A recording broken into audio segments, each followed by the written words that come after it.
Hello friends, daily dictation के लिए हमारे चैनल को सब्सक्राइब करें, लाइक करें तथा अपने दोस्तों को हमारी वीडियो शेयर करें। Ready start.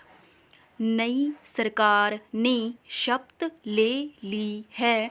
नई उम्मीदें हैं और चुनौतियां भी बेशुमार हैं। प्रधानमंत्री नरेंद्र मोदी की पिछली 2 सरकारों में भाजपा अकेले बहुमत के पार थी। इस बार जबकि राजग लगातार तीसरी बार सत्ता में आई है, भाजपा की घटक दलों पर निर्भरता है। उनके साथ तालमेल बनाकर चलने की चुनौती है। प्रधानमंत्री नरेंद्र मोदी ने अपना तीसरा कार्यकाल समझौतावादी जनादेश के साथ शुरू किया है। नतीजतन मोदी के 72 सदस्यीय नए मंत्रिमंडल में भाजपा के सहयोगियों के 11 मंत्री हैं। साथ ही देश को मजबूत विपक्ष मिला है। नीतियों को लागू कराने के दौरान सरकार को विपक्ष को साथ लेकर चलना होगा। मजबूत विपक्ष सामने है, इससे विपक्ष और असहमति जताने वाली आवाज़ों को कुछ राहत मिलेगी। सत्ता और विपक्ष दोनों के लिए आगे का रास्ता अवसरवादी जोड़ तोड़ की राजनीति नहीं, बल्कि आम लोगों की उम्मीदों और संघर्षों में निहित राजनीति होनी चाहिए। इस स्थिति ने संयमित प्रशासन की उम्मीद जगाई है। पहरा राज्यों में प्रभावी दलों के साथ सत्ता साझा करने से मोलभाव की गुंजाइश बढ़ जाती है, लेकिन देश के सामने मोदी की सत्ता की मूल प्रकृति सामने है, जो फैसलों में दृढ़ संकल्प वाली है। गठबंधन धर्म इस प्रकृति को लेकर एक गहन विश्लेषण की मांग करेगा।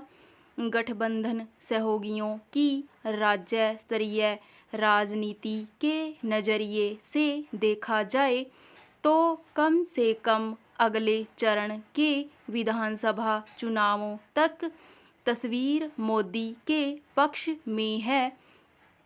तेलुगुदेशम पार्टी अपने राज्य में आराम से बैठी है। जद को अगले साल विधानसभा चुनावों तक सत्ता में बने रहने के लिए भाजपा की ज़रूरत है। लोजपा के चिराग पासवान और फिर से उभर रहे राजद की चुनौती सामने है। महाराष्ट्र में एकनाथ शिंदे भाजपा के दम पर मुख्यमंत्री बने हुए हैं। जद रालोद और राकांपा जैसे अन्य गठबंधन सहयोगी अपने फायदे के लिए सौदेबाजी से परे कोई प्रभाव नहीं डाल सकते। पहरा देश में बीते 3 दशकों के आर्थिक उदारीकरण के दौर में लोगों की आकांक्षाओं में वृद्धि हुई है। बीते 10 वर्षों में मोदी सरकार के कार्यक्रमों ने इस वास्तविकता को स्वीकार किया है। विकसित भारत का नारा लोगों के सामने है, लेकिन यह हकीकत भी है कि बुनियादी ढांचे के निर्माण, नए रोजगार पैदा करने, कौशल विकास और लोगों के जीवन स्तर को बेहतर करने जैसे काम अभी शुरू ही हुए हैं। कई मोर्चों पर नीतियां अभी तय हुई हैं। जाहिर है सामाजिक और आर्थिक चुनौतियां बड़ी हैं। सरकार ने भारतीय अर्थव्यवस्था के अधिकांश बड़ी वैश्विक अर्थव्यवस्थाओं की तुलना में तेजी से बढ़ने की बात रखी है। इसका चिंताजनक पहलू यह भी है कि ग्रामीण अर्थव्यवस्था अन्य क्षेत्रों में विकास के साथ कदम मिलाकर नहीं चल पा रही है। मनरेगा योजनाओं पर निर्भरता भी बढ़ी है।